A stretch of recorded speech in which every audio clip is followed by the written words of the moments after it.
Welcome back to Tita Lily's Kitchen. Today, I'll prepare another beautiful and delicious dish, mussels in tomato sauce. This recipe is super quick and easy to cook. You can have it in no time at all. Let's get started.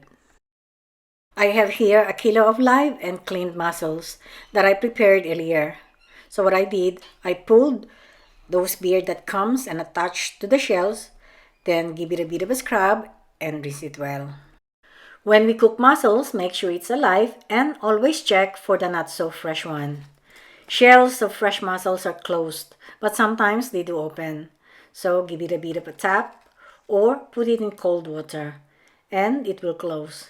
If not, this may be dead, so discard it. Also, check for the broken shells, and if it's completely broken, throw it away. So in this recipe, I will use 3 pieces of chopped tomatoes, 3 cloves of crushed garlic, salt, ground black pepper, 2 to 3 pieces fresh hot chili, 2 teaspoons paprika, 1 teaspoon cumin. We also need parsley chopped, 1½ cup of tomato sauce, and olive oil.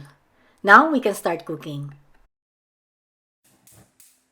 It would be better if we use a bigger pot. This will give enough room for the mussels when it gets cooked. So add the olive oil, add the tomatoes,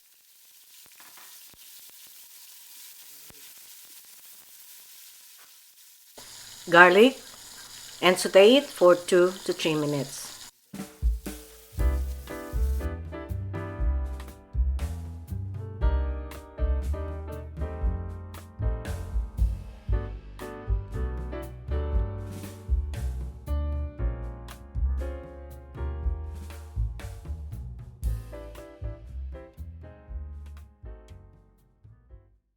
Now, time to add the tomato sauce.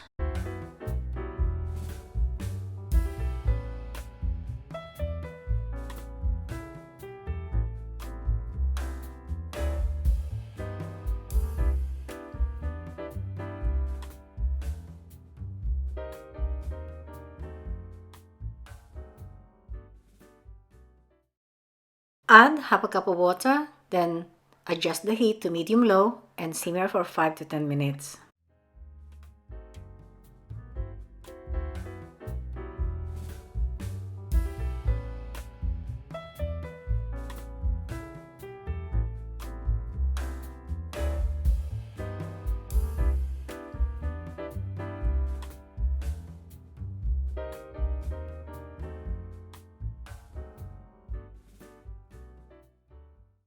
Time for spices and seasoning. So paprika, cumin, salt, ground black pepper, chili.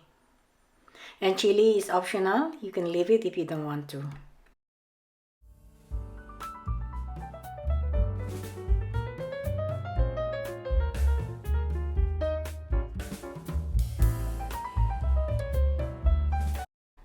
Next is parsley, half now and half later for garnish.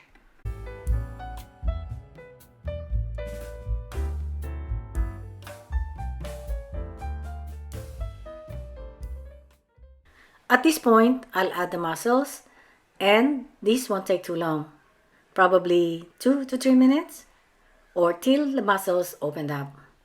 By this time, it's ready.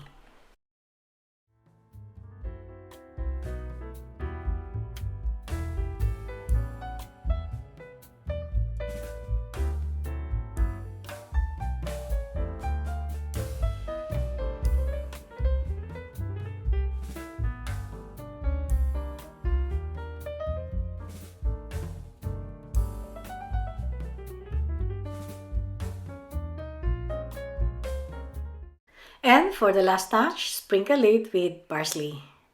There you go. Mussels in tomato sauce is finally cooked.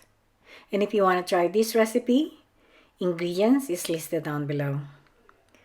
I hope you enjoyed this video and thank you for watching. Bye for now, till my next cooking vlog.